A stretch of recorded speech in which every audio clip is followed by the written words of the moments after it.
오늘은 제가 설교하는 게 아니고 우리 이제 선교사님이 설교하실 것인데 설교를 듣기 전에 우리 교회에 어떤 면에서는 우리가 추구하고 있는 이런 방향과 또 앞으로 우리가 이제 어떻게 할 것인가 이런 얘기도 좀 나누고 그다음에 왜 우리가 캄보디아를 가게 됐는가 이런 얘기도 잠깐 나누려 합니다. 우리 트리니티 처치는 트리니티라는 의미 속에 성부, 성자, 성령 이 세 가지가 하나다라는 의미가 있고 두 번째는 이 예배, 워십과 그 다음에 두 번째가 허브, 우리 이제 작은 모임, 세 번째가 성경. 우리 트리니티 처치는 이 세 가지만 집중하겠다. 그게 이제 저희 교회의 하나의 트리니티 하나의 그 컨셉이고 또 우리의 아이덴티티입니다. 그래서 우리는 예배드리고 주일 예배 드리잖아요. 아주 중요하게 예배의 모든 것들을 집중할 생각입니다. 두 번째는 허브 모임, 작은 모임, 스몰 그룹. 그래서 어제 이제 허브 모임을 시작을 했는데, 그래서 스몰 그룹을 통해서 우리가 개인적인 관계들을 만들어가는 것에 집중할 것이고, 세 번째가 선교입니다. 선교는 작게는 우리 이제 오클랜드 내에서 선교를 할 것이고, 그래서 그것들을 우리가 이제 승자매가 이제 알아보고 있잖아요. 그래서 주변에 어려운 사람들을 우리가 돕는 일들을 이제 시작을 할 겁니다. 그리고 이제 그게 국내 선교라면 멀리는 국외 선교. 그래서 이제 저희 주변에 있는 선교사님들 이렇게 불러서 같이 말씀도 나누고 또 우리가 갈 수 있는 데도 가고 그래서 그런 릴레이션십들 만들면서 이제 땅끝까지 복음을 전해야 되는 이 일을 감당할 생각입니다. 그래서 우리 교회는 이 세 가지가 우리 교회의 집중적인 사역이다라는 것을 우리가 기억했으면 좋겠습니다. 그리고 우리가 어떻게 캄보디아를 가게 됐는가 하는 얘기를 잠깐 나누려 합니다. 캄보디아는 제가 선택한, 그러니까 우리가 캄보디아를 가게 된 첫 번째 이유는 캄보디아가 정말 못 사는 나라라서 캄보디아를 우리가 선택을 했습니다. 그림에 잠깐 보시겠지만 이건 뭐 괜찮은 동네입니다. 이 정도면. 그러니까 저희들이 처음에 2004년도에 갔는데 2004년도에 갔을 때만 해도 이 도로가 정상적으로 되어 있지 않았습니다. 선교사님이 그때 저희들이 처음에 2004년에 갔을 때 저희들 사역을 같이 하신다고 이렇게 오셨는데 그 오다가 못 오셨어요. 길이 끊겨가지고 다리가 끊겨서. 근데 그 다리가 끊긴 그 도로가 어떤 도로냐면 이 뉴질랜드로 생각하면 A1 도로 같은 데입니다. 그러니까 제일 중심되는 도로인데 유실이 돼가지고 다리가 끊겨서 못 오셨어요. 그럴 정도로 아주 힘들었던 그런 나라가 이 캄보디아였어요. 태국도 잘 사는 나라가 아니었는데 저희들이 태국에서 이 캄보디아로 건너가면서 너무 마음이 아팠어요. 그때 갔던 동지들이 여기 있습니다. 2004년에 갔던 친구들이 우리 희범이, 우리 진율 아빠, 우리 양집사, 그다음에 범식이 이 친구들이 지금 우리 집사님들이 다 그때 2004년에 갔었고 우리 하영이 또 그때 갔었죠. 예, 아주 우리 여러분 그 사진에 보면 있는데 하여튼 그래서 우리가 이 캄보디아에 그때 첫 발을 들이고 2004년부터 제가 사역을 했던 2010년까지 너푼교에서 8년 동안 계속 갔고 작년에도 갔고 그리고 앞으로도 아마 계속 갈 것 같아요. 그래서 이제 캄보디아는 그렇게 저희들과 연결이 됐고 또 저희들이 이 캄보디아를 선택한 두 번째 이유는 캄보디아에는 아이들이 많았어요. 여러분 오늘 주보에 보시면 제가 캄보디아는 어떤 나라인가 그래서 대략적인 그 아웃라인을 소개해 놓은 게 있습니다. 여러분 보시면 총 인구가 있고 연령별 인구가 있어요. 그 보면 0세에서 14세가 40.7%, 15세에서 60세가 뭐 50.6%. 그러니까 사실은 이 20대 이하가 거진 뭐 60, 70%가 넘는 아주 젊은 그 세대의 나라가 이 캄보디아예요. 그래서 저희들이 여러분 같이 갔던 친구들은 알겠지만 저희들은 가서 어디를 갔냐면 그 학교를 갔습니다. 사진을 한번 보면 예, 지금 여기 이제 사진들 이렇게 보면 진짜 애들이 많잖아요. 훨씬 더 많아요. 그리고 학교에 가서 저렇게 이제 희범이 아주 파릇파릇할 때 예, 저희 애들과 영어도 가르치고, 그 다음에 밑에 물 나르고 있는 이 사진은 이제 우리가 가서 이제 저희가 안 좋으니까, 건강에 안 좋으니까 구충제 같은 거 많이 이렇게 나눠줬어요. 그래서 이제 구충제 먹이는 걸, 그 다음에 이제 밑에 그림 하나는 또 사람들 응급처치법 선생님들을 가르쳐주는 장면이었습니다. 그러면 그 나라 가니까 뭐 상처가 나면 소금물로 씻어야 된다. 뭐 이런 이상한 민간요법을 사용하고 있었던 나라였어요. 그래서 저희들이 가서 이제 이런 것들 가르쳤고, 그 다음 장면 사진 보면 이제 그 통 속에 있는 게 다 이예요. 이빨. 하루 만에 뽑은 이빨, 저 통 2개가 정도가 됐었어요. 아이들이 이가 얼마나 안 좋은지 그런 것도 했고, 뭐 2005년도에 이제 교회 애들 초청해서 이제 예배도 같이 드리기도 했고, 그 다음에 뭐 컴퓨터도 이렇게 가르쳐줘서 기증하고 가르치기도 했고, 뭐 이렇게 영어, 이렇게 여러 가지 과학 이런 것들을 하면서 이제 저희들이 캄보디아에 가서 그 사람들과 관계를 맺었고, 그리고 학교에 가서 이런 일들을 계속했어요.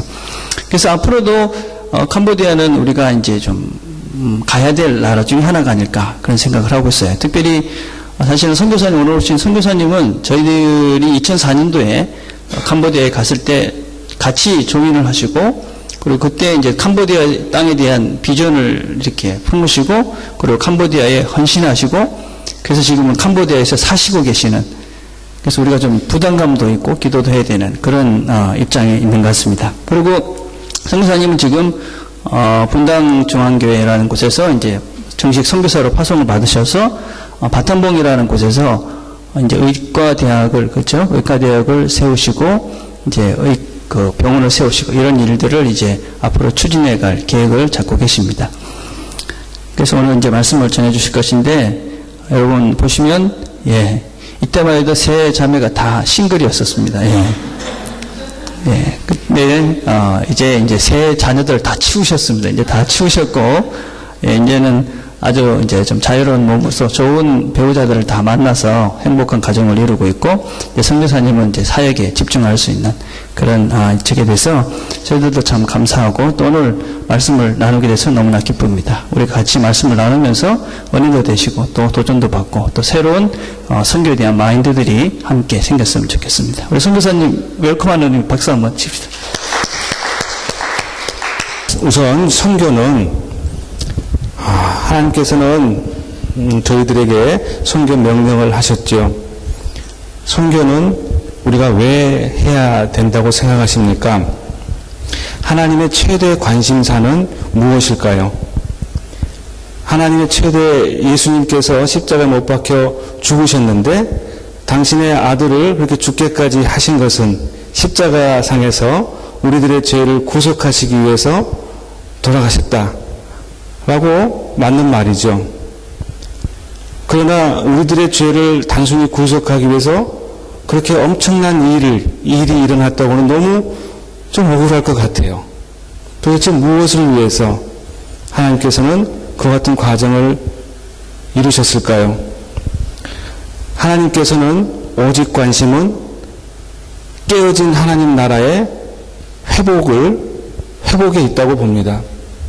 그래서 그 깨어진 나라, 하나님 나라의 회복을 위해서 하나님은 아브라함 시대 이후 지금까지 줄곧 선교의 역사를 이어가시고 지휘하고 계시는 그러한 분이 아닌가 이렇게 또 생각해 봅니다.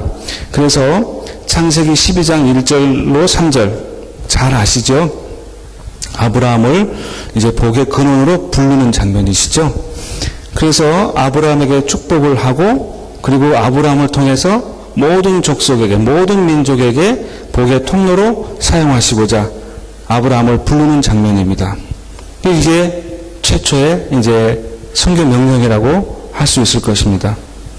그리고 나서는 구약시대 내내 하나님과 인간들 사이에서 정말 인간들이 하나님 속을 너무 많이 썩여 되었죠.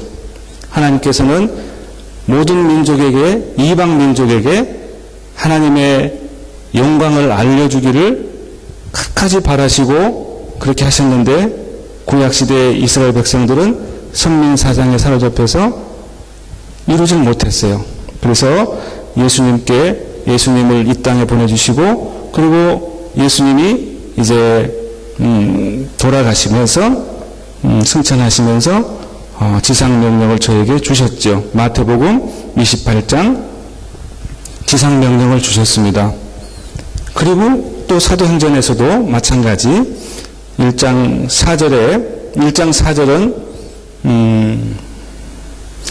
4절은 하나님께서 이미 무엇인가 약속을 하셨어요. 약속하신 걸 보내주겠다 그랬어요. 그게 무엇이요?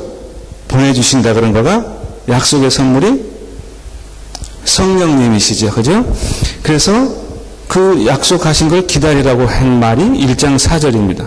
그리고 나서 1장 8절에 성령이 너에게 임하면으로 시작이 됩니다. 그래서 우리는 먼저 선교 명령을 받기에 앞서 우리는 기다려야 되는 건데 무엇을 기다립니까?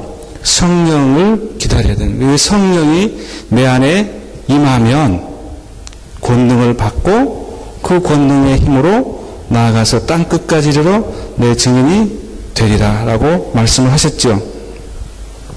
그리고 나서 사도행전 28장이 시작되었어요. 그리고 지금까지 29장이 진행되고 있는 거죠.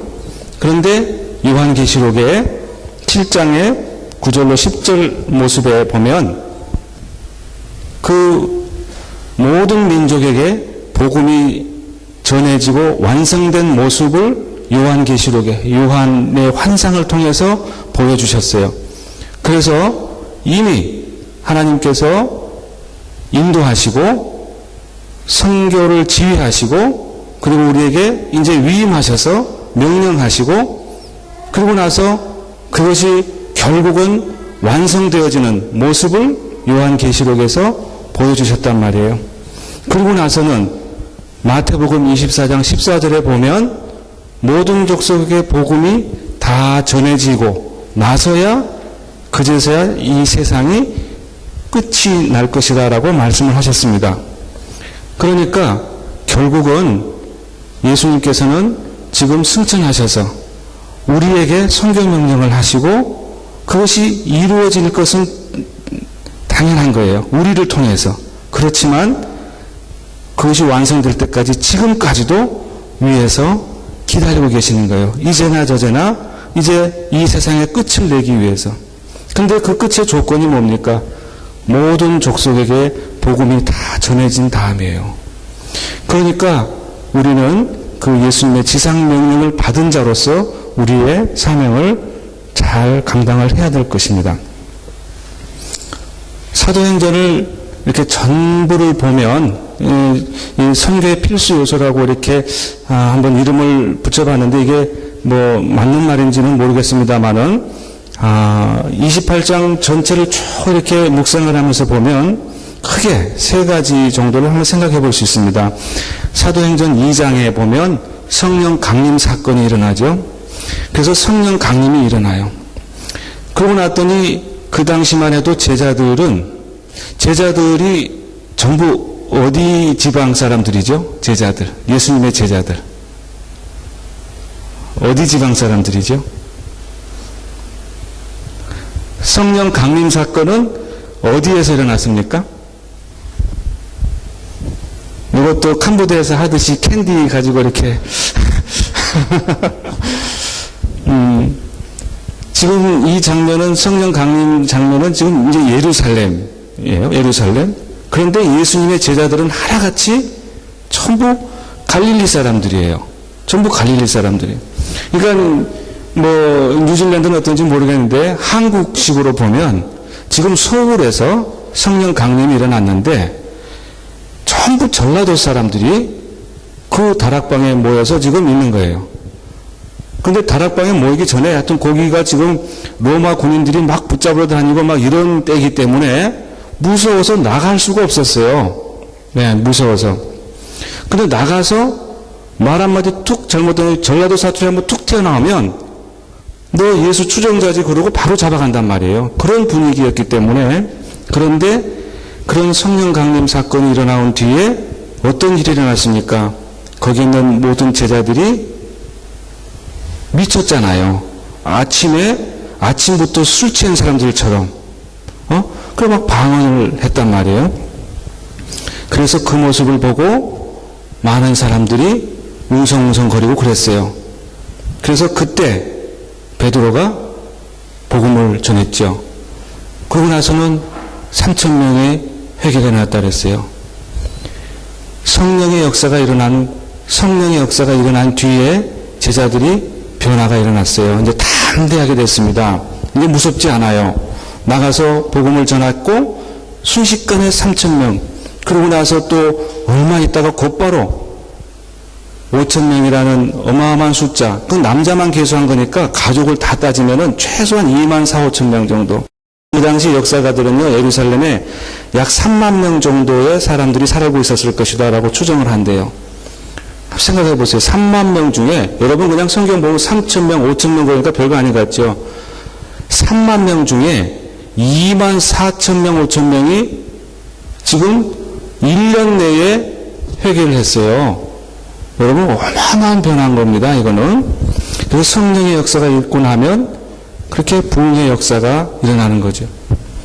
그래서 이제 그렇게 부흥의 역사가 반복되다 보니까 사도계파 사람들이 막 시기를 해서 이제 그 사도들을 투옥시키잖아요.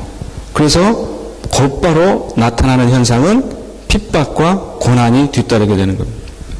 그러고 나니까 또 성령께서 이제 움직이셔야 될 거 아니에요. 그래서 영광을 받으셔야 되잖아요. 드러내셔야 되잖아요. 또 성령의 역사가 일어나요. 그러고 나서는 또 부흥의 역사가 일어나고 또 핍박과 고난이 일어나고, 이것이 사도행전 28장 전체를 이렇게 돌아가고 있어요. 이 사이클로 계속. 그래서 한번 이렇게 만들어 봤습니다. 베드로의 사역 과정을 볼 때 지금 방금 말했다시피 오순절 성령 강림 사건이 있고 베드로 설교가 있었어요. 그러고 나서 3,000명 회개했죠. 그러고 나서 안진병이 치유했어요. 그러고 나서 5,000명 회개했어요. 그러고 났더니 이제 투옥시키죠. 핍박과 고난이 일어났어요. 그러고 나면 성령께서 또 나오셔야죠. 그 베드로 변론할 때, 이게 왜 성령 역사인가? 베드로는 이 변론할 때 그 사두개파 사람들이 이야기한 게 있어요. 아니, 너는, 저자는 학식도 없고, 그죠? 배운 사람이 아니에요. 그런데 아주 그냥 당대하게 이렇게 말을 너무너무 잘 했단 말이에요. 이거는 예수님께서 살아생전에 이미 제자들한테 이야기하신 거예요. 가서 네가 나중에 붙잡히고, 우리 말식으로 하면 나중에 네가 핍박과 고난을 받을 텐데, 내 이름으로 받을 텐데, 네가 변론을 못하겠거나 뭐라고 말할 줄을 모르겠거든 두려워하지 마라.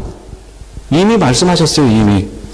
그러니까 지금 이 베드로가 변론을 이렇게 유창하게 할 수 있고 그 사두개파 사람들을 꼼짝 못하게 할 수 있었던 것은 바로 그런 성령의 역사가 있던 것이죠. 그러더니 이렇게 또 부흥이 되고, 그러더니 또 재투옥을 시키고, 이렇게 해서 9번, 10번으로 이렇게 넘어가게 됩니다. 이렇게 해서 계속 돌아가요. 또 바울의 1차 선교도 그렇게 한번 해봤어요. 그랬더니 번호 따라 가보세요. 1, 2, 3, 4, 그대로 돌아가요. 그냥 계속 돌아가요. 2차 선교도 마찬가지, 3차 선교도 마찬가지, 계속 돌아갑니다. 그래서 이거는 제가 필수 요소라고 그렇게 표현을 했어요. 그래서 반드시 성령의 역사가 일어나야 되고, 이것은 비단 선교뿐만 아니라 우리 신앙생활에 반드시 존재해야만 되는, 그래서 우리는 핍박과 고난이 닥칠 때, 우리가 보통 기도할 때 어떻게 기도합니까? 핍박 고난 닥칠 때 이 핍박과 고난이 제게 임하지 않도록 해주세요 라고 기도를 해요. 그러나 우리는 이제 기도의 방향을, 우리는 이걸 필수적으로 우리가 경험을 해야 되는 거예요. 하나님 나라의 회복을 위해서는. 그래야 성령께서 역사하실 수가 있는 거라 이 말이죠. 그러니까 우리는 필수적으로 우리는 경험을 할 거예요. 미리 마음의 준비를 하시고, 부흥이 있었으면 이제는 성령께서 역사하시기 위해 내게 어떤 핍박과 고난이 닥쳐오겠다라고 또 미리 예견을 하실 수도 있어요. 그래서 그것을 위해서 극복할 힘을 주세요. 극복할 믿음을 주세요. 이 고난을 통해서 하나님의 영광이 드러나게 해주세요. 그런 기도. 이것이 사명자의 기도일 것 같습니다. 그래서 우리는 핍박과 고난을 애써 피하려 하지 마시고 그것을 정면으로 나아갈 수 있어야 되고 성령의 역사를 기대하며 기도하셔야 될 것 같아요. 이것을 한번 이렇게 풀어봤습니다. 성령의 역사는 AD 30년경부터 이제 보내주셨으니까 계속해서 지금까지 이어지고 있는 거예요. 꾸준히 성령의 역사는 우리가 알든 모르든 일어나고 있습니다. 그 위에, 이 위에는 부흥의 역사라고 보시면 돼요. 밑에 빨간색으로 이렇게 표시한 거는 핍박과 고난이 닥칠 겁니다. 한번 볼까요? 베드로 설교 3,000명. 그랬더니 3,000명이 초대교회가 된 거예요. 그리고 안진뱅이 치유 후에 또 설교해서 5,000명. 부흥이 됐어요. 그랬더니 고난이 왔어요. 그러났더니 또 성령께서 역사했어요. 이렇게 돌아갑니다. 성령 역사는 계속하고 그에 따라서 부흥과 핍박과 고난이 맞물려서 계속 지금까지 오고 있어요. 여러분들 한번 신앙생활을 한번 다시 한번 되짚어 보세요. 자, 32년까지 이런 과정을 거쳐갑니다. 그래서 스데반 순교 때까지 불과 2년 사이에 스데반 집사가 순교할 때까지 2년 내에 이런 엄청난 변화가 일어났어요. 그래서 이때까지는 예루살렘에서 일어난 사건들입니다. 우리 1장 8절은 성령이 임하면 권능을 받고 그리고 예루살렘부터 시작을 해서 어떻게 갑니까? 예루살렘, 유대, 사마리아, 땅끝. 그 과정을 한번 보자 이 말. 지금 예루살렘까지 왔습니다. 예루살렘. 이거는 비단 지리적인 것뿐만이 아니라 문화적인 것까지 다 포함한 겁니다. 그래서 이제 드디어 유대로 퍼져서 사마리아까지 번져갑니다. 그런데 이때 밑에 보세요. 스데반 순교가 일어나는 장면에 사도 바울이 그 현장에 있었어요. 그 현장에서 보면서 이제 예루살렘을 그때 사도 사울은 결심을 하죠. 예루살렘을 쑥대밭으로 만들겠다 라고 결심을 해서 예루살렘부터 다 이제 막 잡고 막 다 하겠죠. 그럴 때 이 사람들은 사마리아로 가면서 빌립 집사가 맹활약을 하고 또 베드로가 또 후에 또 가서 사역을 하고 해서 굉장히 부흥을 해요. 위에 밑에서 예루살렘에서는 열심히 사도 바울이 사울이 핍박을 하죠. 그러면서 드디어 다메섹까지 이제 가서 모든 그리스도인들을 핍박을 하기 위해서 다메섹까지 뻗쳐 올라갑니다. 한쪽에서는 이렇게 핍박이 계속 있지만 한쪽에서는 이렇게 또 부흥의 역사가 계속 있고 그것을 이끌어 가시는 성령의 역사가 계속해서 이어지고 있습니다. 그래서 사마리아까지. 그 다음에 자 이제 이거는 기회가 되면 여러분들에게 이 파일을 정리한 게 있으니까 이거 훨씬 더 자세하게 잘 해놨어요. 사진까지 넣어서 여러분들이 드리고 갈 수도 있습니다. 그래서 아무튼 이런 과정을 통해서 부흥, 성령의 역사와 부흥과 핍박의 역사가 계속해서 일어나요. 중간중간에 이제 사도 바울이 녹색으로 한 거는 이제 여러 가지 그 서신서를 쓴 거가 있죠. 그래서 그때 그런 환경에서 이런 서신을 썼을 때 어떤 기분으로, 어떤 느낌으로 성도들을 바라고 썼을까, 이런 것도 상상해 볼 수 있고, 여러분들이 이제 보면 이제 유럽까지 가고, 그리고 드디어 이제 체포가 되어서 로마까지 가게 되는 그래서 67년경에 이제 순교를 하게 될 때까지 28장이 마무리되어 지는 겁니다. 그래서 그 67년경 이후에 역사는 우리 성경에서 볼 수가 없어요. 그래서 지금까지 그리고 언제까지 성령의 역사가 계속될 것인가. 그 과정을 통해서 부흥의 역사도 일어나고 핍박과 고난은 여전히 우리들과 함께 계속해서 동일하게 진행될 것이다. 우리 모두는 사도행전 29장을 써가는 그러한 사명자들인데 이러한 경험을 동일하게 우리도 해야 될 것이다. 예측할 수 있지요. 그래서 지금은 Back to 예루살렘이라는 이런 운동도 있어요. 그래서 이 선교를 성경에 나타나는 이 선교를 메커니즘을 4가지로 볼 수 있는데 크게 가고 오고 그리고 자발적으로 비자발적으로 이렇게 생각하면 쉽게. 그래서 자발적이라는 말은 다 아시죠? 예, 자발적, 비자발적. 그래서 자발적으로 오는 경우 예를 한번 들어볼까요? 고넬료가 베드로에게 다가온 거죠. 바울과 바나바가 선교여행을 떠났어요. 비자발적으로 로마군이 점령하러 왔다가 점령당하는 거. 자기 뜻으로 온 게 아니잖아요. 비자발적으로 가는 경우 강제로 흩으셨어요. 하나님께서. 그래 가서 선교를 했어요. 이런 네 가지 메커니즘으로 선교는 일어나고 있습니다. 여러분들 지금 캄보디아만 선교 현장이 아니고 뉴질랜드에 캄보디아 사람들도 많이 와 있을 거예요. 여러분들 저는 인재 양성에 굉장히 관심이 많은데 여기 와 있는 캄보디아 학생들도 좋고 근로자도 좋고 여러분들이 외국인 중에 특별히 더 관심을 가지고 캄보디아 청년 형제들을 전도하고 그래서 이곳에서 다 같은 영어 쓰니까 이제 여기서는 여러분들은 전도하기 쉽잖아요. 그래서 여기서 사람을 크리스천 오피니언 리더로 키워주시고 그래서 본국으로 돌아갔을 때 또 그들이 큰 선교사 한 사람, 선교사 10사람보다 그 친구 한 친구가 훨씬 더 큰 영향을 미칠 겁니다. 여러분들은 선교사를 파송하는 거예요. 여기서. 특별한 전략을 가지고 한번 해보세요. 특별한 국가를 대상으로, 전략적으로. 그래서, 자발적으로 이렇게 오고 갔을 때 하나님께 순종하는 모습이지만 하나님께서는 당신의 필요에 따라서 강권적으로 이렇게 비자발적인 모습을 가지고 선교의 메커니즘을 동원하신다 하는 거고요. 그 다음에 하나님의 관심, 소도에도 말씀드렸지만 하나님의 관심은 오직 하나님 나라에 있다는 거죠. 하나님 나라를 처음에 아담과 하와를 만드시기 전에 참 아름다운 하나님의 나라를 만드셨어요.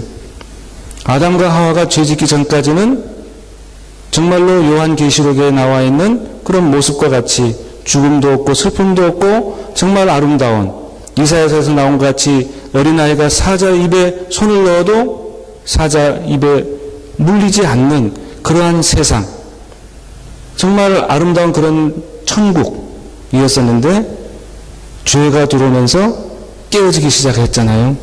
그래서 하나님께서는 그 당신의 깨어진 나라의 회복을 위해서 끊임없이 관심을 가지시고 인도하시고 명령하시고 그래서 주기도문에 예수님도요 처음에 사역할 때 처음 마디가 뭐였습니까? 회개하라. 뭐가 가까웠다고요? 천국이 가까웠다. 천국. 네.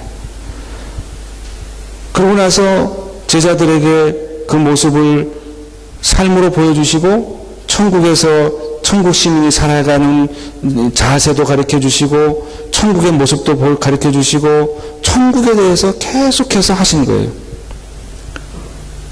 그리고 주기도문을 가르칠 때도 나라의 임하옵시며 라고 가르쳐 줬어요.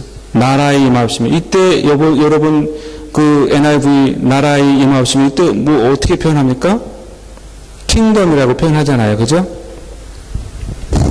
또 하나님께서는 다음을 볼까요? 뜻이 하늘에서 이루어진 것 같이 땅에서도 이루어지다. 뜻이 하늘에서 이루어진 것.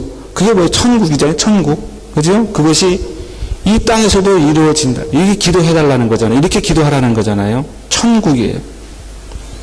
그리고 돌아가시고 승천하시기 직전에 뭐라고 말씀하셨어요? 하나님께서 부활하셔가지고 며칠 동안 부활하고 계셨죠? 여기서? 캔디 준비할까요? 다 아시죠? 여기 부활하셔서 40일 동안 성경에는 이렇게 쭉 세어보면 한 10번 정도 이렇게 출현 장면이 이렇게 나오는데 하여튼 40일 동안 계시면서 사도행전 1장 3절에 보면 그 40일 동안 부활하신 예수님께서 무엇을 하셨는지 기록되어 있어요. 그 40일 동안 하나님께서는 하나님 나라에 대해서 말씀하셨다고 되어 있어요. 40일 동안. 그러니까 지금 시작 때, 중간에, 그리고 마무리에 예수님이 곧 하나님이시잖아요. 예수님의 모든 관심은 하나님 나라예요. 하나님 나라. 그렇기 때문에 하나님 나라의 회복에 우리가 어떻게 동참해야 될 것인가. 이것이 선교가 하나의 귀한, 아주 중요한 방편이자 하나님의 거대한 과업이고 유언이고 그러신 거죠. 자, 그러면 하나님께서는 그 회복, 하나님 나라의 회복을 위해서 우리 한 사람 한 사람이 회복되어지고 한 사람 한 사람이 교회로서 회복되어지고 그리고 그 교회들이 모여서 또 큰 교회가 되고 그리고 그 교회들이 뻗어나가서 이제 새로운 교회를 또 열어야 되고 회복된 그 교회 모습을 열어야 되고 그런데 도대체 하나님께서는 얼마만큼 관심이 있으실까? 사도행전 16장을 한번 보면 16장에 6절로 9절의 말씀을 한번 여러분들이 잠깐씩 보세요. 그러면 사도 바울이 2차 선교 여행을 떠날 때 어떤 일이 있었는가?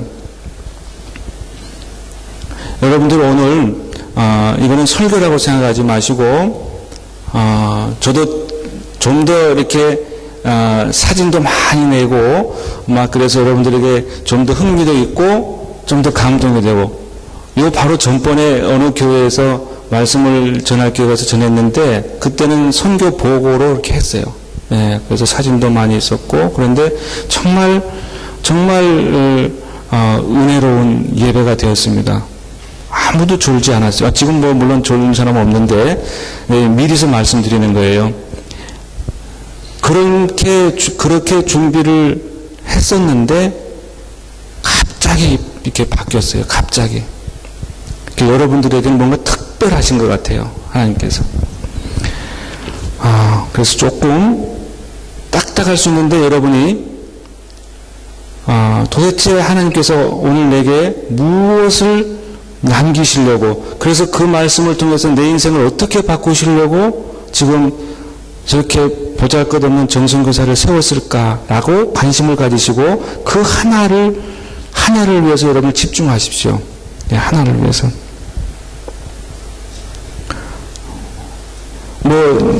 원고에는 없는 얘기지만 한번 집중한다는 말이 있으니까 한번 제가 잠깐만 말씀드리고 할게요. 사도행전 3장 4절에 보면 3장에는 베드로가 안진뱅이를 치유하는 장면이 나옵니다. 그래서 성전 미문에 앉아있는 안진뱅이를 치유해요.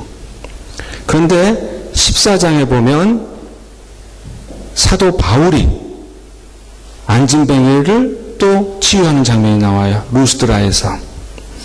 그런데 똑같이 40대 똑같이 선천적인 안진뱅이에요. 여러분 저는 정형외과 의사니까 제 말을 신뢰해도 돼요. 안진뱅이 여러분 다리가 부러졌어요. 다리가 부러졌을 때 병원 가면 기부스를 해요. 기부스를 해서 움직이지 않고 가만히 놔두면 일주일 만에 근육이 10%씩 없어져요. 일주일 만에 10%. 관절염을 알아가지고 아파서 다리를 못 써. 그래서 안 써요. 그래서 한 5년 있으면, 한 10년 있으면 관절이 아예 없어져 버려요. 그 윗뼈, 아랫뼈가 사이에 관절인데 그 사이에서 이끼 같은 게 막 자라나와요. 이끼. 관절경으로 보면 그냥 굉장합니다. 그 이끼가. 그래서 관절경 수술은 그거 다 면도해내는 거가 그 관절염 치료 중에 하나예요. 근데 그 이끼가 막 나와서 위아래가 연결돼요. 그러고 나서는 그게 슬슬 뼈로 변하기 시작을 해요. 그래서 윗뼈, 아랫뼈가 하나로 돼버려요.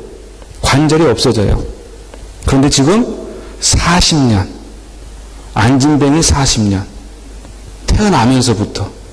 그러면 관절 없어요. 근육 없어요. 그냥 실이에요, 실. 근육이 아니라 실. 그런데 어때요? 치유받고 어떻게 됐어요? 하나는 걸었고 하나는 뛰기도 하고 막 그랬어요. 이거는 죽은 사람 살린 것보다 더 큰 기적이라고 생각합니다. 저는 정형외과 의사로서는. 네. 죽은 사람 살린 것보다 더 큰 기적이에요. 그런데 똑같은 안진뱅인데 3장에서는요. 그 안진뱅이의 모습은 뭐였었는가 하면은 무엇인가 얻을까 하여 구걸한 사람이에요. 무엇인가 얻을까 하여 구걸한 사람이에요.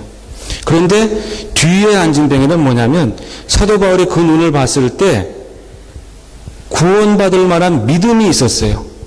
그 안진뱅이는. 앞에 안진뱅이와 뒤에 안진뱅이가 틀려요. 그런데 사도행전 3장 4절에 뭐라고 되어 있냐. 베드로가 주목하여 바라봤어요. 14장 9절에 보면 바울도 주목하여 바라봤어요. 똑같이 주목하여 바라봤어요. 그랬을 때 역사가 일어났어요. 주목해야 돼요. 그 대상자가 문제가 아닙니다. 대상자는 단순히 그냥 자기 배고픔을 달래고 자기 형편을 좀 더 업그레이드 시키기 위해서 그냥 손 구걸한 거예요. 그럼에도 불구하고 영혼까지 구원받는 것은 하나님께서 우리가 집중해서 성령에 의지해서 성령의 긍휼한 마음으로 안수하여 기도할 때 회복된 거잖아요. 우리한테 달려있어요. 우리한테. 상대한테 달려있는 게 아니라. 그렇기 때문에 여러분 오늘 주목하세요. 주목하셔서 여러분들에게 어떤 역사가 일어날지. 그래서 지금 보면 안디옥에서부터 이제 2차 선교는 1차 선교지를 한번 이제 되돌아서 언제나 사도 바울의 선교 전략은 그랬었습니다. 1차 선교지를 한번 다시 되돌아보면서 실제로 또 1차 선교하면서도 마저 죽을 만한 곳도 루스드라에서 마저 죽을 뻔했잖아요. 그런데도 죽었는데도 불구하고 다시 거꾸로 돌아가잖아요. 그럴 정도로. 그런데 2차 선교 여행도 마찬가지. 그 선교지를 다시 되돌아보겠다는 거예요. 그래서 장로를 다시 세우고, 그래서 지난번에 못 가봤던 에베소 지방, 아시아 지방까지도 가겠다라는 것이 계획이었어요. 그래서 이제 지나갔단 말이에요. 그랬는데 가려고 했더니 중간에 갔더니 그래서 이렇게 가려고 했어요. 이렇게 에베소로 가려고 했는데 여기서 성령이 아시아에서 말씀 전하지 못하게 막았다 이 말이에요. 성령이 막았어요. 그래서 어디로 갔어요? 비두니아. 여기는 지금 캐톨릭에서 제가 지도를 몇 가지를 가지고 막 이렇게 스캐닝 했는데 이거는 지금 캐톨릭 계통에서 보는 거라 비티니아 이렇게 되어 있는데 그럼 이제 비두니아로 가려고 이렇게 바꿨어요. 비두니아를 가려고 했는데 여기서 비두니아 가려고 했었는데 이제 또 이번에는 예수의 영이 또 막았어요. 그래서 어디로 갔습니까? 그래서 간 거가 드로아로 갔어요. 트로이 전쟁 알죠? 트로이. 예. 드로아로 갔어요. 여기 드로아 갔더니 어떤 일이 일어났습니까? 지금 사도 바울은요, 성경에는 없지만 사도 바울에 관한 책들을 이렇게 보면 참 병도 많이 앓고, 본인도 병도 갖고 있고, 많이 또 그냥 매도 많이 맞고 죽을 고비를 많이 넘겼어요. 그런데 이때 사도 바울은, 1차 선교여행 때 이미 그 말라리아 열병을 앓게 되었고 2차 선교여행 때도 지금 현재 여기 갔을 때 열병을 앓았다고 합니다. 그래서 바울에게는 의사가 필요했어요. 그래서 드로아에 가서 의사를 찾았는데 그때 거기서 만난 의사가 누가였어요. 그때 만난 누가의 고향은 어디냐면 빌립보예요. 빌립보 태생입니다. 빌립보에는 의과대학이 있어요. 그래서 거기 빌립보 의과대학을 졸업하고 개업을 드로아에서 한 거예요. 그래서 이 누가는 아직은 예수님을 알지 못해요. 근데 거기서 사도 바울을 만났어요. 사도 바울을 치료해주기 위해서. 그래서 치료를 받고 나서 이제 회복이 되었어요. 열병이 나았어요. 그래서 사도 바울이 가만히 내버려두겠습니까, 지금? 그래서 사도 바울이 복음을 전했겠죠. 물론 성경에는 없는 이야기입니다. 복음을 전했겠죠. 그랬더니 이 누가가 마치 사마리아 여인의 그런 심정이 된 거예요. 막 뜨거워서 견딜 수가 없는 거예요. 그래서 이제 누가가 자기 본향에 대해서 여러 가지 막 그런 모습들을 이야기하고 아마 그랬을 겁니다. 그래서 그날 밤, 이거는 꼭 진실이 아닙니다. 그냥 이야기로 하는 거예요. 저는 막 이째저째 읽은 거 가지고 지금 제가 이야기하는 거예요. 그냥 스토리로. 근데 그날 밤 그 이야기를 들었던 사도 바울의 마음도 뜨거워졌단 말이에요. 그래서 잠을 잤는데 꿈에 환상이 나온 거예요. 누가가 그 뜨거운 마음으로 전했던 그 마게도니아 사람, 상상했던 그 마게도니아 사람의 모습이 환상으로 나오면서 구해달라고, 와서 도와달라고 손짓하는 그 모습에 이 바울이 이제 정말 불이 붙은 거죠. 예기치 않는. 그런데 누가가 누굽니까? 누가의 고향이 빌립보란 말이에요. 빌립보. 그냥 훤해요. 길이 훤해. 그러니까 안내자로서는 아주 적임자예요. 그리고 이미 그 쇠약한 그 바울의 모습을 보고 치료해줬고, 그리고 감동을 받았으니 누가가 동행 안 할 수가 없겠죠. 동행해서 쉬운 길로 이렇게 갔어요. 그래서 그거는 성경에도 증명을 할 수 있어요. 가는 길은요, 오는 길 3일 길을 가는 길에 바로 당일날 건너갔으니까, 그 바닷길을. 누가가 동행했기 때문에 그래요. 그래서 어쨌든 그래서 이 드로아에서 그때 그렇게 감동이 있는 그것을 보고 이때 누가는 어떻게 적고 있냐면 하나님이 이 사도 바울의 마을을 옮겨 적은 거죠. 하나님이 저 사람들에게 복음을 전하라고 우리를 부르신 줄로 사도 바울이 인정함이로라, 이렇게 기록을 했어요. 자, 여기 그래서 건너갔어요. 그래서 건너가서 빌립보에 교회를 세워줬죠. 최초의 유럽의 교회가 세워졌어요. 자, 보세요. 교회 하나 지금 세우는데 어떤 과정으로 지금 사도 바울을 계속 꺾고 하는 과정에서 보세요. 성령이, 예수의 영이, 하나님이, 따지고 보니까 성부, 성자, 성령, 삼위일체 하나님이 모두 동원되어 있어요. 총동원되어 있어요. 이거는 누가가 기록을 그렇게 했지만 어쨌든 같은 삼위일체. 그러나 그 의미가 한번 보세요. 우리가 좀 받아들여 봅시다. 삼위일체 하나님이 총동원되셔서 교회 하나 세웠단 말이에요. 그러한 하나님의 전심전력, 그러한 마음으로 우리 한 사람 한 사람의 영혼을 교회로 만들어가고 계셨던 것이죠. 그런데 이때 하나님의 그런 전심전력이 있다 하더라도 바울이 가지마 그랬을 때 무슨 말씀이냐? 응? 고집 피우고 가면 안 되는 거였잖아요. 안 되는 거였어요. 그 하나님의 전심전력은 사도 바울의 순종 때문에 빛이 난 거였죠. 하나님은 사람을 통해서 당신의 역사를 이루어 가시기 때문에 사명자들의 순종이 결정탄 거예요. 사명자들의 순종이 결정탄 거예요. 물론 다급할 때는 하나님이, 우리가 선교지에 가보면요, 전혀 선교사의 손길이 없었는데 예수를 아는 사람이 있다 이 말이에요. 저는 무슬림권의 그 선교사님들한테 그런 이야기를 많이 들었어요. 다급한 경우는 하나님이 직접 하시기도 하지만 일반적인 것은 우리를 통해서 하나님의 당신의 계획을 이루어 가시는 분이란 말이에요. 그러니까 순종함이 없으면 절대 하나님의 그 전심전력은 빛을 발할 수가 없어요. 그 순종의 극치 한번 봅시다. 예수님의 모델에서 한번 봅시다. 예수님은요, 겟세마네 동산에서 기도를 하셨어요. 겟세마네라고 하는 것은 그 의미가 기름 짜는 틀이랍니다. 기름 짜는 틀. 그 겟세마네 동산, 저도 한번 그 그 출애굽 코스를 성지순례를 한번 가봤었는데 그 동산을 한번 가봤어요. 근데 지금은 그냥 뭐 기념물 정도로 해가지고 그냥 이게 겟세마네 예수님이 기도 처했다 뭐 이런 식으로 해서 뭐죠 감람나무 이렇게 막 이렇게 해놓고 해놨더라고요. 그런데 여하튼 그 산이 감람산이고 그 올리브 열매가 나는 그런 게 많이 있던 그런 산이고 그런 동네예요. 그래서 그걸 가지고 올리브 기름을 짜는 겁니다.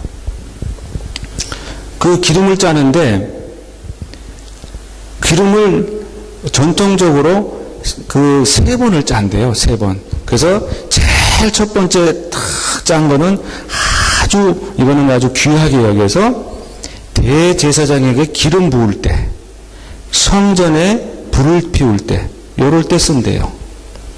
그리고 2번째 짜낸 거, 요것이 향료로 쓴답니다.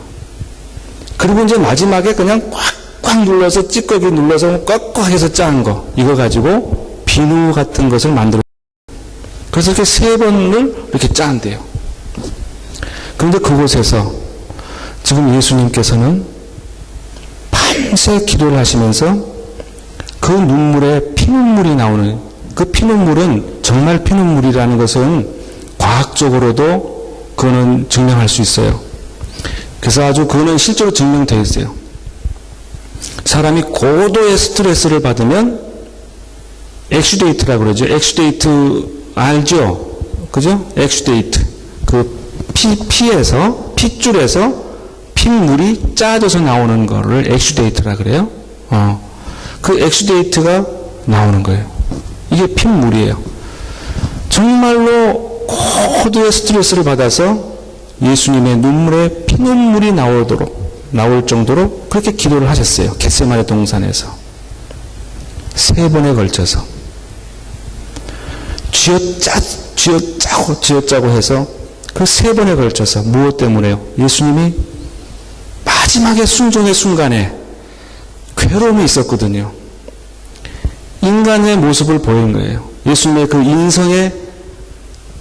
인성의 모습이 아주 극한으로 드러난 거죠. 이제 십자가에 못 박혀 사명자로서 이제 십자가에 못 박혀 돌아가셔야 되는데 인간의 마음으로는 싫단 말이에요. 인간의 마음으로는. 그러니 순종의 과정까지 그렇게 극한의 경험을 통해서 3번에 걸쳐서 기도를 하셨지만 마지막에 기도는 이거였죠. 끝까지. 그러나 내 뜻대로 마시고 아버지 뜻대로 되기를 원하나이다. 그래서 순종을 했어요.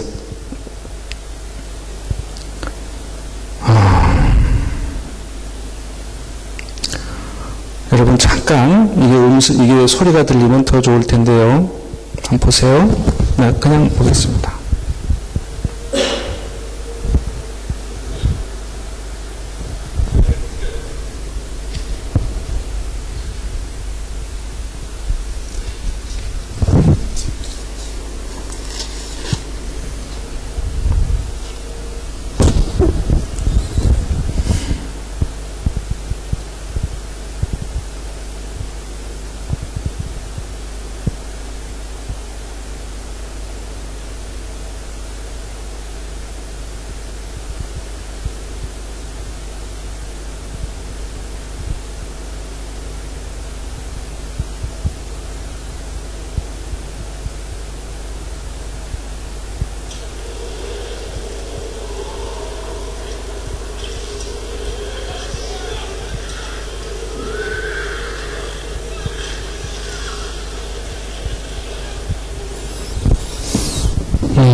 기억나십니까? 패션 오브 크라이스트의 한 장면입니다. 마지막에 하나님의 그 너무너무 쓰라린 자기 독생자 예수 그리스도를 십자가에 못 박혀 죽게 하신 뒤에 너무너무 가슴이 아파서 하늘로부터 떨어지는 그 눈물 보셨죠?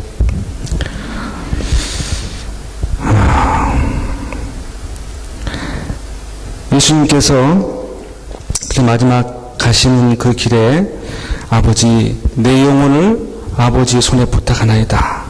라고 외치고 이제 다 이루었다라고 말씀하시면서 고개를 떨구실 때 하늘에서 그 성부께서 내려다보시는 그 심정 어떠하셨겠습니까? 얼마나 가슴을 쓸어내려 통곡을 하셨겠습니까?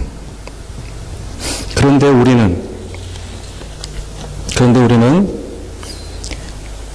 예수님의 그런 순종의 벽을 뛰어넘기 위해 기도를 그렇게 몸부림치면서 하셨을 때 우리는 종종 내 자신의 뜻을 관철시키기 위해서 몸부림치는 기도를 많이 하였을 것입니다. 저도 과거에도 그랬고 선교사가 된 지금도 그렇습니다. 그렇지만 우리가 기억해야 될 것은 결국 내 뜻은 이루어지지 않고 하나님의 뜻은 이루어진다는 거죠. 그래서 빨리 내 뜻을 포기할수록 좋은 건데 사도 바울은 아시아로 가기를 원했지만 그런 하나님의 마게도니아 환상을 보고 길을 바꿨어요. 하나님께서는 원치 않으신 겁니다. 그때 그 사도 바울의 심정은 어땠을까요? 그냥 예 알았습니다 하고 막 뭐 꿈에 나타나니까 막 바로바로 그랬을까요? 사도 바울도 욕심쟁이에요. 예. 그랬을까요? 쉽지 않았을 것 같아요. 쉽지 않았을 것 같아요. 그리고 뭐 그냥 죽기를 다 하고 했는데 그걸 그렇게 쉽지 않았을 것 같아요. 예. 계획 바꾸기가. 뭐 예수님의 그 겟세마네 동산에서의 그 피눈물의 기도만큼은 아닐지라도 정말로 그 기도가 큰 기도를 통해서 순종의 단계까지 올 때까지 그런 힘든 시간이 있었을 겁니다. 성경에는 기록이 안 되어 있지만 어쨌거나 그렇게 해서 순종하고 또 순종하고 순종했더니 결국은 하나님께서 계획하셨던 최초의 유럽의 교회가 탄생이 되고 그리고 지상명령으로 내려주셨던 땅끝까지 이르러 내 증인이 되리라고 하셨던 그 말씀의 실현이 이제 물꼬가 트인 거죠. 전에도 한번 이 이야기를 한번 했던 적이 있습니다. 여러분 히스토리가 역사죠. 역사인데 이거는 his story를 합친 말이라고 하더라고요. 그분의 스토리가 역사라고 한다면 우주 만물을 하나님께서 창조하셨는데 그 우주 만물의 역사가 곧 하나님의 이야기인 것이고 우주 만물에 속해 있는 지구도 하나님의 그분의 이야기가 되는 것이고 그 지구 안에 있는 인류의 이야기도 그분의 이야기가 되는 것이고 그 인류에 속해 있는 내 한 사람의 이야기도 결국은 하나님의 그분의 이야기인 것이에요. 결국은. 그런데 단 거기에는 우리가 순종의 단계를 넘어야 되는 거죠. 그래서 어느 선교학자가 기도는 세상에 대한 반역이다라는 말이 있었어요. 그러니까 하나님의 일과 세상의 일은 반대라는 거잖아요. 그러니 우리가 하나님 이야기를 써가려면 세상과는 뭔가 반대일 것 같아요. 그러니 우리는 순종해야 될 것 같다 이 말이죠. 세상의 이치에 따르는 게 아니라 하나님의 법칙에 순종하는 자세로. 쉽지 않죠. 그래야 하나님의 이야기가 써가는 것이고 사도행전 29장이 계속해서 이어져 가는 것이라고 생각합니다. 어떻게 시간이 이제 끝내야 되는가요? 끝낼까요? 어떨까요? 지루합니까? 은혜 받았습니까? 받고 있습니까? 한 사람만 받고 있으면 저는 그 사람 때문에 할 거예요. 네, 목사님 오늘 은혜 받으시겠다. 이제 개인 이야기를 잠깐 좀 할게요. 개인 이야기. 쓰라린 개인 이야기. 저는요, 캄보디아 가기 전에, 선교사로 파송받기 전에, 참 오랜 세월을 기도했어요. 저는 94년도에 의료 선교사 되겠습니다라고 했고, 그리고 뭐 금방 뭐가 될 줄 알았어요. 그때 왜냐하면 제자 훈련 받으면서 막 휘까닥 해가지고, 막 뜨거워서 막 어쩔 줄 몰라가지고 막 그랬었거든요. 뭐 어떻게 금방 될 것 같았는데, 한 해 가면서 그렇게 힘들었어요. 힘들어요. 안 되는 거예요. 그리고 결국 많은 우여곡절 끝에 15년 만에 2009년도에 파송을 받았어요. 15년 걸렸어요. 왜 그랬을까요? 이 과정에 다 답이 있어요. 지금까지 말씀드렸던 그 과정 가운데 답이 다 있어요. 그래서 저는 이제 병원을 했었는데, 병원도 그래도 그래도 뭐 잘 됐어요. 남들이 아주 뭐 이렇게 부유롭지는 않았지만, 남들이 하는 만큼, 그저 정형외과는 그래도 조금 더 돈을 조금 더 버는 병원이니까, 돈도 좀 벌었어요. 그래서 물질의 어떤 그런 것도 있었고, 또 명예도 뭐 아주 뛰어나진 않지만, 그래도 장관 표창도 받아봤고, 뭐 의료인 무슨 공로상 대상도 받아봤고, 주변 환자들한테 뭐 주변 뭐 이렇게 많이 이렇게 어떤 뭐라 그래요, 뭐 존경의 눈초리라 그래야 되나, 하여튼 그런 것들을 통해서 나름대로 명예도 좀 있었던 것 같아요. 그런데 그렇게 가진 것이 있을수록 내려놓는 거가 그렇게 힘들어요. 근데 내려놔야만 되는 건데 그렇게 힘들어요. 그러니까 그게 15년이 걸렸던 것 같아요. 그런데 15년이라는 시간을 놓고 이렇게 봤을 때 저는 별로 그 과정이 그렇게 힘들지 않아요. 만약에 그것을 1년으로 압축했다 그러면 정말 저는 넉다운 됐을 거예요. 내려놓기가 너무 힘드니까 넉다운 됐을 거예요. 그런데 하나님께서는 그렇게 15년이라는 시간을 길게 잡아서 찔끔찔끔 내려놓게 하셨어요. 찔끔찔끔. 어떤 제도를 통해서, 병원의 환경을 통해서, 이렇게 해서 이렇게 못된 짓 못하게 하고, 돈에 대해서 돌같이 알게 만들어가고, 막 여러 가지 그런 과정이 계속 이어졌어요. 15년 동안. 그 과정에서 아내하고도 다툼도 있었고, 왜냐하면 다른 의사랑 뭐가 틀리거든. 이게 같은 의사인데 다른 의사랑 자꾸 틀려가는 거예요. 이게 저만큼 봤으면은 하루에 한 200만 원은 가져와야 되는데 그렇게 못 가져오는 거예요. 그러니까 이제 트러블이 생기겠죠. 이제 비교가 되니까.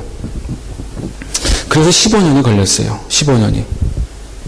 그래서 그런저런, 그리고 또 그 중간 말미쯤에는 한 중간 후반부에부터는 또 이제 본격적으로 선교 훈련도 받고, 또 막 이러저런 과정을 통해서 또 선교 지식도 쌓고 여러 가지 이제 그런 과정이 있었죠. 그래서 이제 나름대로 아내도 뭐 선교 대학원도 졸업하고 뭐 신학도 좀 공부하고 막 이래서 이제 우리 부부는 됐다, 뭐 열정도 있고 이제 이 정도면 갖춰졌다. 그래서 정말 캄보디아 갈 때는 뭐가 될 줄 알았어요. 뭔가. 정말. 그런데 캄보디아에서 처음 1년을 보내는데, 처음 1년 동안 보낼 때 우리 부부는 4번을 이혼을 했습니다. 정말로 이혼을 했어요. 4번을. 그 당시 상황은 끔찍해요. 끔찍해요. 너무너무 힘들어요. 예. 근데 그게 3개월 주기에, 거의 정말 희한해요. 3개월 주기에. 3개월 주기인데, 그렇다고 뭐 날이면 날마다 뭐 그냥 등 돌리고 산 거 아니고 막 좋고, 그러고 막 서로 애틋하고 막 이런 과정도 있지만 3개월쯤 되면 꼭 그렇게 터지고 그래요. 근데 그게 아주 극단으로 터져요. 근데 그게 보니까 우선 날씨가 너무 힘들었어요. 날씨가.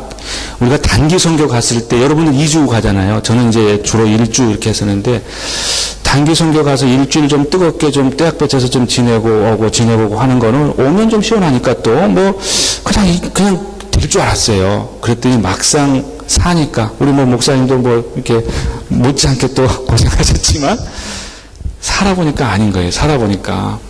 적응이 잘 안 돼요. 그런데다가 아내는 원래 스트레스가 쌓이면 아내랑 저랑은 조금 또 이렇게 달라요. 저는 내향적이 에너지를 안에서 얻는 사람이에요. 저는 그래서 안에서 방에서 뭐 꼼지락꼼지락하면 막 뭐가 이렇게 에너지가 생기는데 아내는 밖에 나가야 에너지가 생기는 사람이거든요. 나는 그건 반대예요. 그래서 한국에서도 아내는 산을 좋아해서 산도 그냥 뭐 일주일에 못 하고 그 가고 또 탄천 그냥 막 걷고 저는 퇴근하면 탄천 걷는 거는 숙제였어요. 지금은 걷는 거 좋아합니다. 아내랑 같이 걷는 거. 그런데 숙제였어요.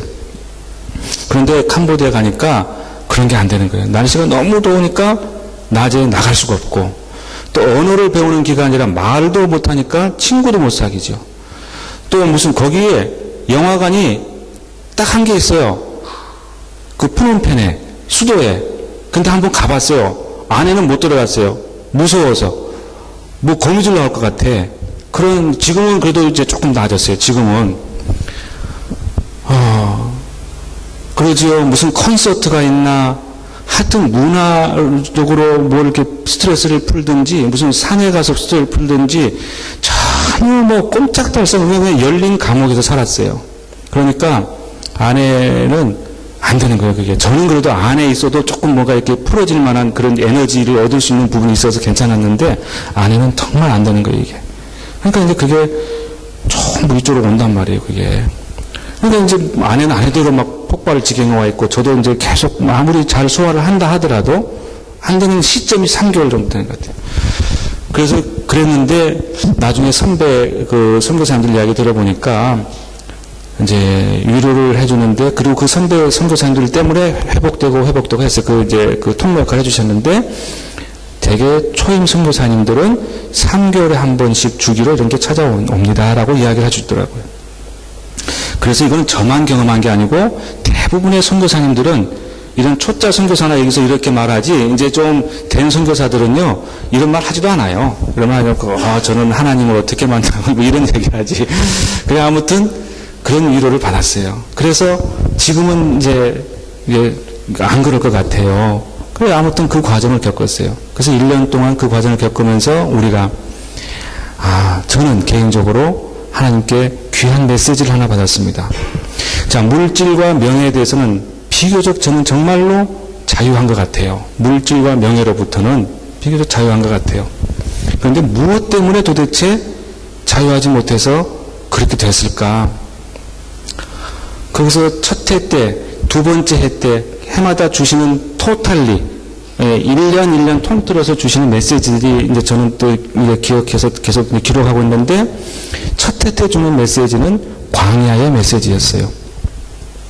그래서 첫 해 때는, 그렇게 힘들고 싸울 때, 그럴 때 하나님께서 어떤 광야를 떠올리게 하셨냐면은, 여러분, 수르 광야 아십니까? 수르 광야. 이스라엘 백성들이 이제 출애굽을 해요. 이집트를 이제 탈출을 하죠. 그래서 홍해를 건너잖아요. 홍해를 건너요. 근데 하나님께서 홍해를 모세를 통해서 홍해를 다 갈라주셨어요. 그러고 나서 이스라엘 백성들이 다 통과했죠. 통과해서 밟았던 첫 광야, 그게 수르 광야예요. 그러고 나서는 이제 신광야, 바람광야, 막 이렇게 쫙 이제 광야를 돌기 시작하는데, 첫 광야가 수르 광야예요. 그 수르 광야의 의미를 그렇게 생각이 되더라고요. 수르 광야에 딱 발을 내디디고 어떻게 해요? 하나님도 이스라엘 백성을 살리기 위해서 어떻게 했어요? 열었던 홍해를 닫았단 말이에요. 그래서 따라오는 그 이집트 군인들을 몰살시키고 이제 구해내셨잖아요. 그런데 구해진 것은 구해진 건데 또 한 가지 문제가 생겼어요. 이스라엘 백성들은, 이미 건너온 이스라엘 백성들은 이제 후회해서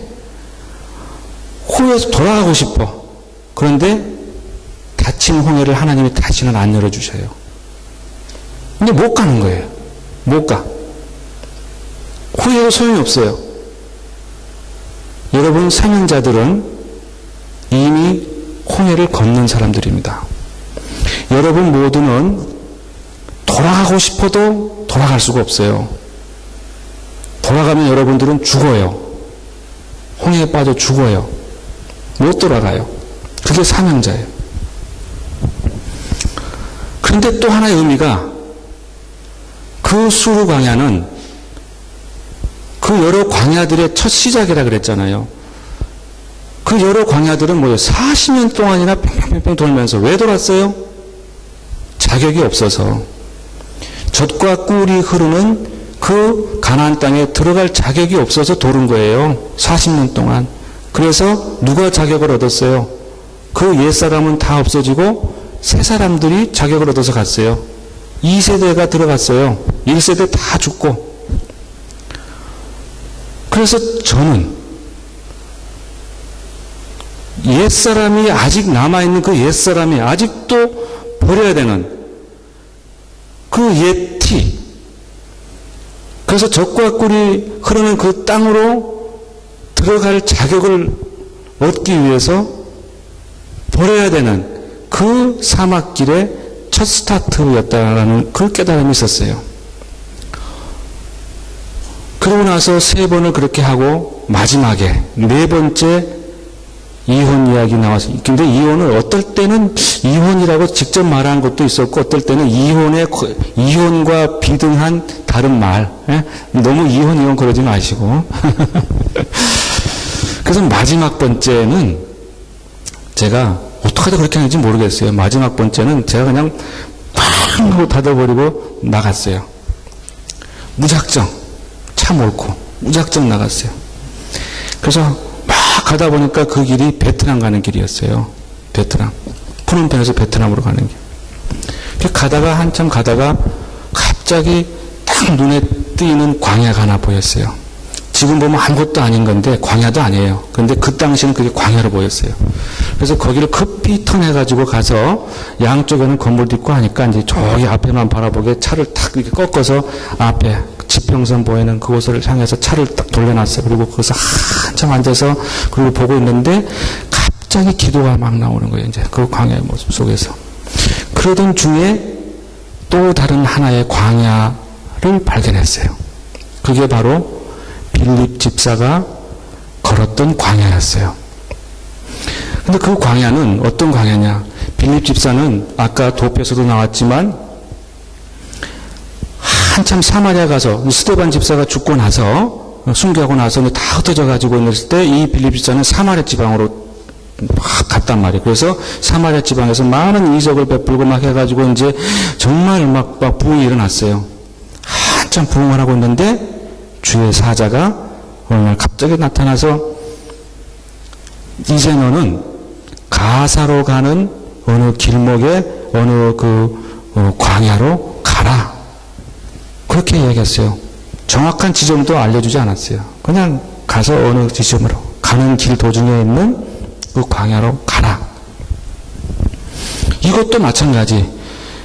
그냥 성경에는 그냥 쑥 지나가지만 생각해 보세요. 인간적인 마음으로 그렇게 부흥된 그런 교회들, 제자들 놔두고 하루아침에 쓸쓸히 혼자 가라 그러는데 갈 수 있겠어요, 여러분들? 또 역시 또 그냥 금식기도 하고 또 막 피말리는 그런 뭐가 있었을 겁니다. 아무튼 결론은 순종. 그래서 떠났어요. 떠나는 그 길은 광야, 정말 광야는요.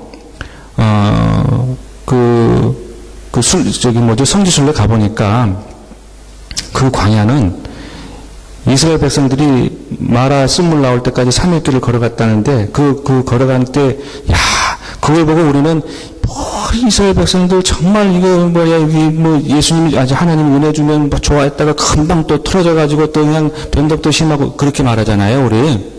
근데 여러분 진짜로 한번 가보세요. 그 광야를. 반나절도 못 가겠어요, 반나절도. 너무너무 뜨거워요. 너무너무 뜨거워. 반나절도 못 가요, 반나절. 밤에는 그렇게 춥대요. 밤은 제가 경험을 못 해봐서 그냥 숙소로 가니까. 근데 막 정말 뜨겁고 밤에는 정말 춥고 그렇대요. 뜨거운 건 경험해봤어요. 그런데 지금 그 길을 빌립 집사가 가는 거예요. 성공한 목회자가 가는 거예요, 지금. 외롭고 고독한 그 길을. 그런데 한참 가다 보니까 주의 사자가 계산해 놓은 어느 장소가 딱 나타났어요. 거기 갔더니 이디오피아 4시 지금으로 말하면 재무장관, 이디오피아 재무장관이 낙타를 타고 뚝 가면서 이사야서를 쭉 읽는데, 와, 이게 도대체 무슨 뜻인지 모르겠는 거예요. 그럴 때 빌립이 딱 만나는 거예요.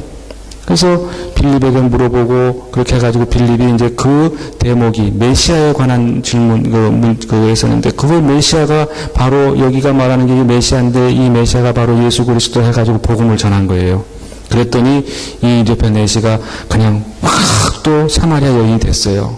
그래서 그 마음이 너무 뜨거워서 이제 거기서 어떻게 했냐. 빌립 집사, 여기 좀 물이 있으니까 당신이 나 세례를 좀 주라. 당신이 나 세례 좀 주라. 그 세례 받았어요.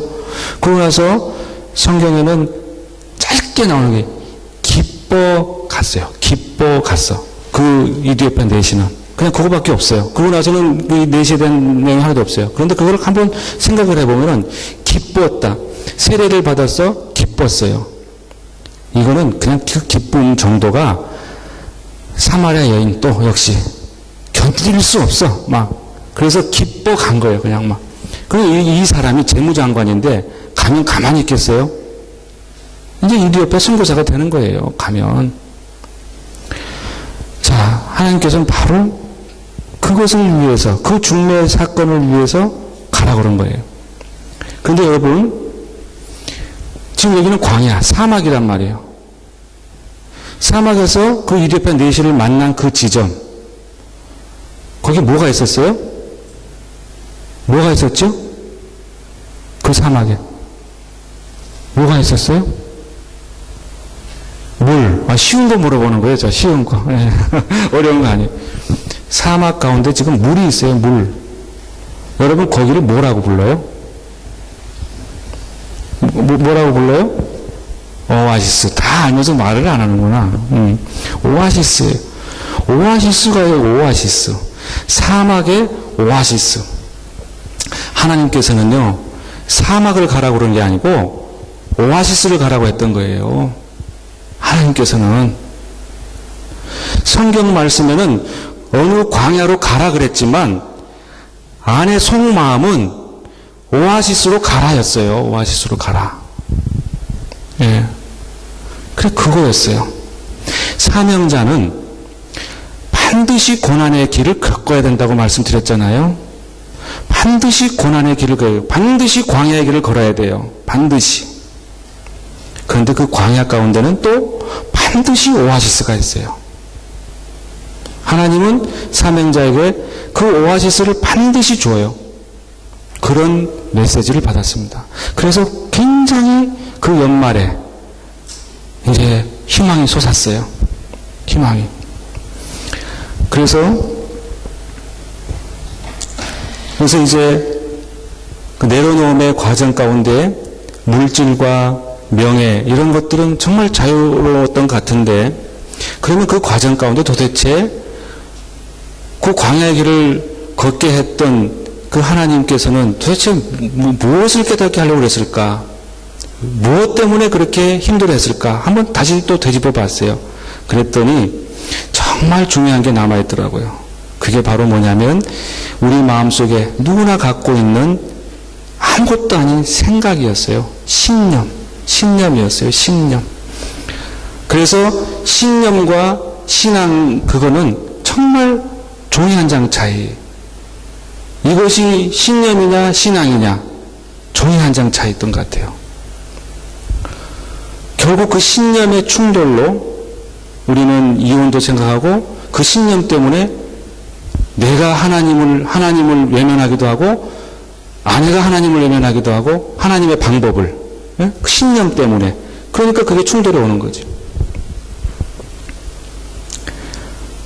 그래서 그 신념을 생각하게 하는 그 한 해였어요.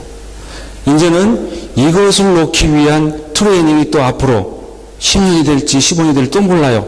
물질과 명예를 위해서 15년이 걸렸는데 이제 또 얼마나 걸릴지 모르겠어요. 사역 현장에서 트레이닝을 시키는 거예요. 이거는 사역 현장에서 물질과 명예는 내려놓고 떠나게 하시고 사역 현장에서.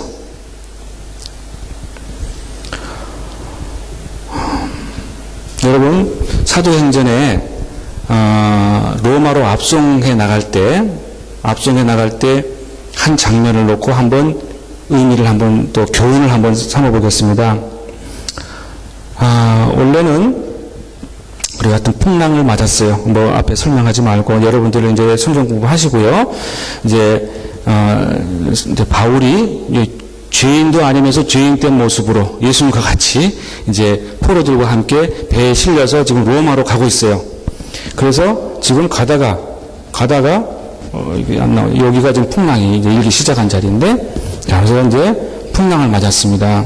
이렇게 가다가 풍랑을 맞았는데 여러분 참 한번 찾아봅시다. 27장 사도행전 27장을 한번 좀 열어보시고 한번 하나씩 찾아봅시다. 27장 18절에 사도행전 27장 18절. 이제 거의 마무리 단계 왔어요, 여러분. 조금만.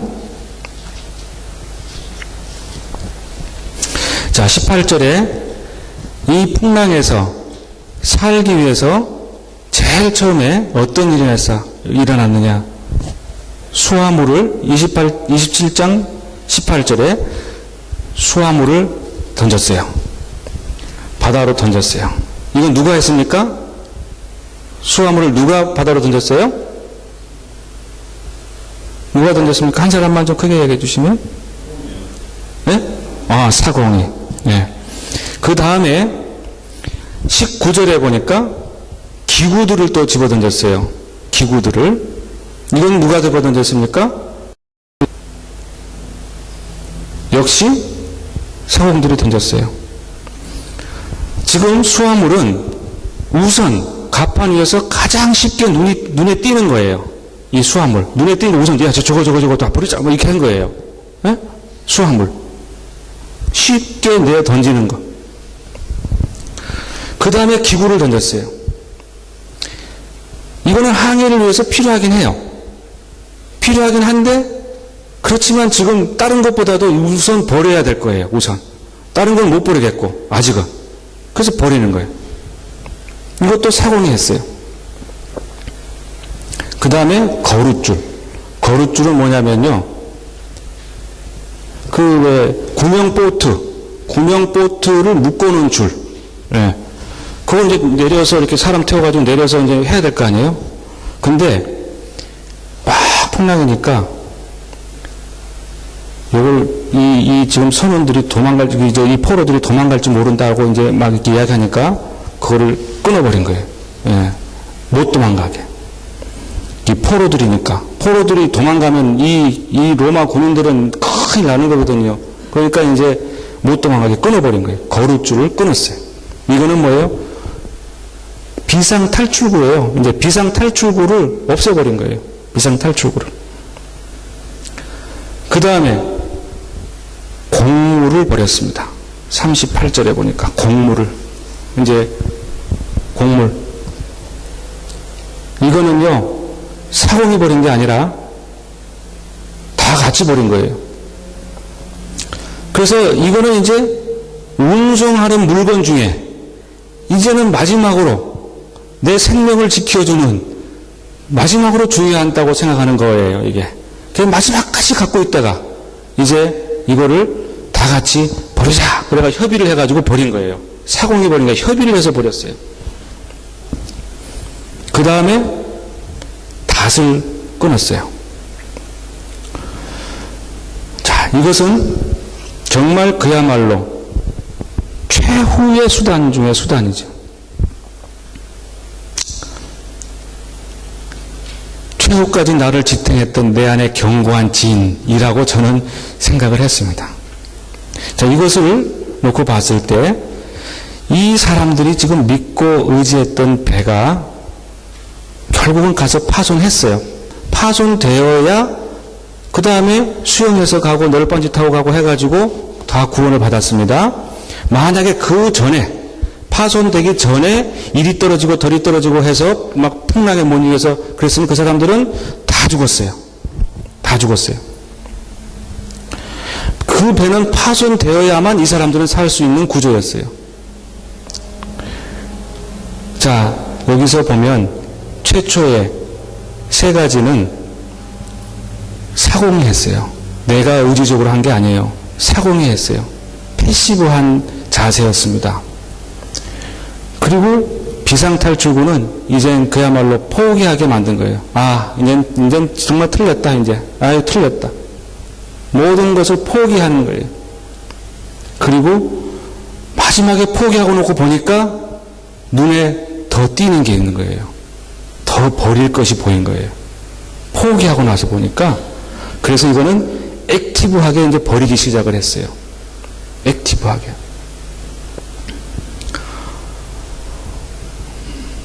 그래서 그들은 배가 떠날 때 이미 구원받은 자들이에요.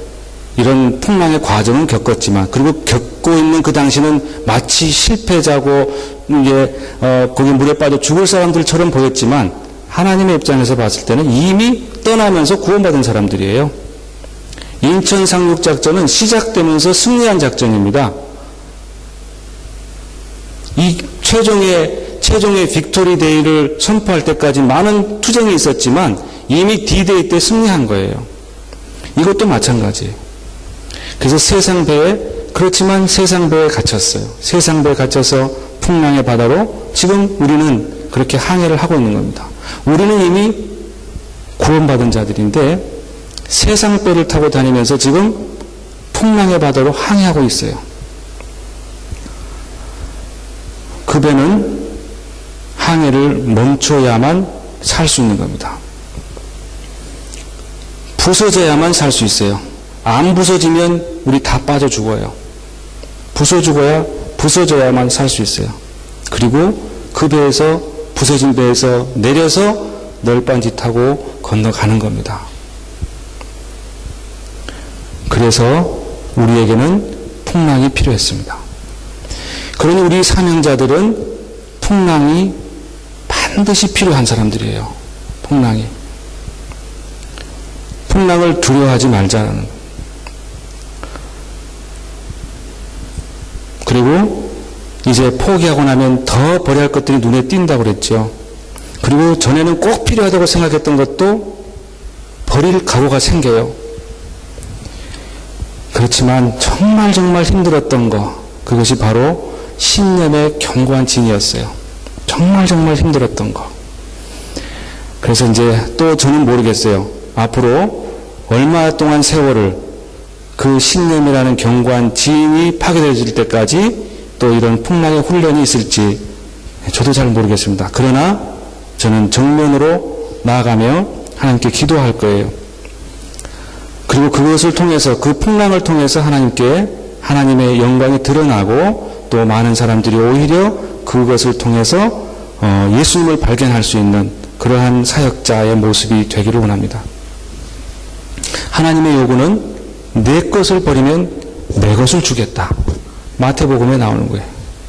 내 것을 버리면 무거운 짐진 자들아, 수고하고 무거운 짐진 자들아, 내 것을 버리면 내 것을 주겠다. 그런데 우리들의 요구는 당신께서 주시면, 이걸 주시면 내가 이렇게 따를 텐데 라고 기도해요. 이게 튜닝이 안 돼 있어요. 튜닝이. 그래서 우리는 튜닝을 해야 됩니다. 그분의 골에, 그분의 골은 뭐라고 그랬습니까? 서두에 그분의 골. 하나님 나라의 회복입니다. 우리에게 복을 주시는 거, 우리의 죄를 대속해 주시는 거, 이거 골 아니에요. 그냥 필요해서 하는 거예요. 그냥 과정이에요. 골은 그 사람들이 모여서 이루어진 새 세상이 골이에요. 하나님 나라의 회복. 그게 골이에요. 그래서 우리가 모두가 다 그 하나님 나라의 회복에 대한 비전을 갖고 있어야 되고, 그거에 대한 성취를 향해서 나아가야 된다 하는 그런 것이 여러분에게 주는 메시지. 이건 아까 제가 말씀드렸기 때문에 그냥 지나가도록 하겠습니다. 자, 그렇다면 이제 마지막으로 여러분, 그렇다면 이와 같은 과정을 통해서 우리는 사도행전 29장을 계속 써가며 이어가며 하는 그런 사람들인데, 그러면 어떻게 해야 되겠습니까? 우리는 먼저 1장 4절, 사도행전 1장 4절 말씀같이 아버지의 약속하신 것을 기다려라. 먼저 기다려라라고 먼저 이야기하셨어요. 기다리라. 사역이 성령보다 앞서지 마라. 뭐 기도할 때 늘 이런 거 기도하죠. 먼저 기다려라. 그리고 땅끝까지 이르러 내 증인이 되리라. 되라 이렇게 안 했어요. 되라 이렇게 안 했어요. NIV에도 보면 will be 이렇게 되어 있어요. 되리라. 되라 그러면 이거는 그냥 명령이죠. 근데 되리라 이거는 그 안에 명령의 요소도 들어있고 될 것이다. 약속의 요소도 들어있는 것 같아요. 명령과 함께 반드시 돼. 그러니까 너는 그냥 따라가. 이런 것 같아요. 너희들이 결심만 하면 돼. 라고 하는 것 같아요. 그러고 나서 요한계시록에 보여주셨잖아요. 네. 그래서 증인이 되리라 했는데 여기 증인. 이 증인이 도대체 무엇인가? NIV에는 witness로 이렇게 되어 있어요. 그런데 원어로 보면 마르티스라고 되어 있답니다. 마르티스. 이 마르티스는요, 여러분들은 뭐 이제 영어권에 계시니까 다 잘 알아요. 마르터, 순교자라는 뜻인데, 그 마르터의 어원이 되는 단어라 합니다. 마르티스. 그러니까 이걸 보면 증인이 되되 순교의 각오로, 예수님께서 순교하심으로 선교에 동참하셨듯이 우리도 그 순교의 각오로 증인이 되라라는 거예요. 그냥 하지 말고.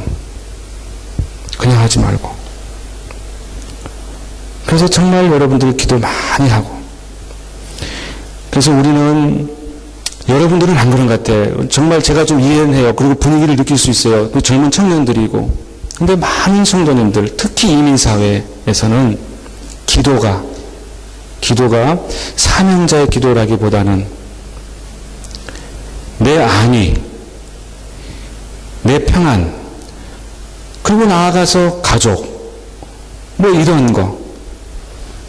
그래서 주님을 시원하게 해드리려고 하는 기도가 아니라 내가 좀 이렇게 하면 시원할 텐데라고 하는 기도.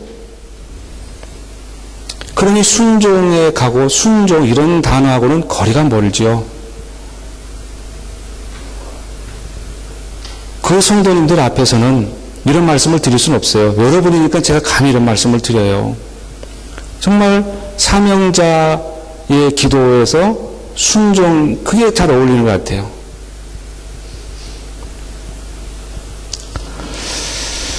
그래서 우리는